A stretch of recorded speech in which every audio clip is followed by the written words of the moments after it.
What's up, you guys? Angela here, and welcome back to my channel. Now, of course, as you know, the whole world right now is going through a very depressing pandemic called the coronavirus, and thousands of people have died, which is really, really upsetting. But I just wanted to turn it onto a positive route, to give us hope, as I'm pretty sure it's going to be over really soon, and we will survive this. People are really scared of getting it, staying inside and isolating themselves. Some people who have anxiety are becoming really, really depressed and turning to other measures, which are really, really sad. But you don't have to worry as much, even though lots of people have died. There are very simple ways that you can keep yourself safe. So there is the measure of always making sure you wash your hands no matter what. Wash it regularly, like you would do any day, 2 or 3 times a day, whenever you go to the toilet or whenever you come back from outside, and there's always the thing that take hand sanitizer with you. Maybe if you're a bit of a germophobic, take gloves with you if you're going shopping or something. And there's always, wearing your mouth mask to make sure you don't get it. But as people on the news have expressed, they're mostly for people who have the coronavirus. So having the mask won't make as much of a difference, but if it makes you feel safe, then you should absolutely wear it. And then always there is the measure, if you're bringing things from outside, you don't know who has touched them. So just to take a safe route, you should always just wash it or clean it, with wipes or soap or anything.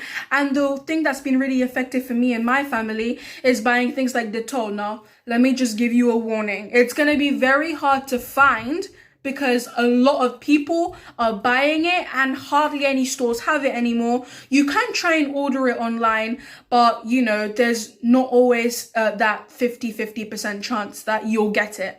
But I've just been pouring it into, my bucket, and when I'm taking a shower, so it just makes me feel extra clean. So there's just a few little ways that you can feel safe during this whole thing. Now, of course, there is a little glimmer of hope in this whole depressing thing. Now, I just wanted to give a big thanks to the NHS. They're working their butts off, making sure that they're staying safe and they're taking care of the people who unfortunately have been infected.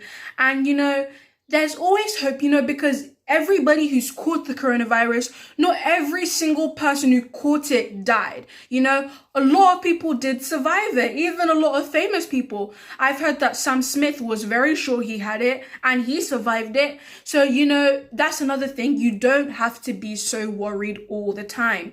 Now, it's not only the NHS workers that are, deserve a big thanks from us from working so hard. There's also those people where you get your food from, where you get your supplies from. They are putting themselves at risk, making sure that everybody around them gets the food, gets the supplies, the cleaning supplies, everything that makes them feel safe, to make sure that we get it.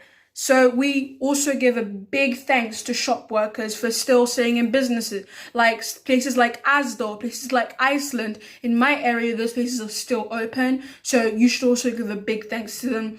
And there's always the simple people, who sacrifice a lot to make sure that they keep our community clean, the bin men and the people who clean the streets, even those simple people who don't normally get noticed should get a big thanks for putting themselves at risk out there.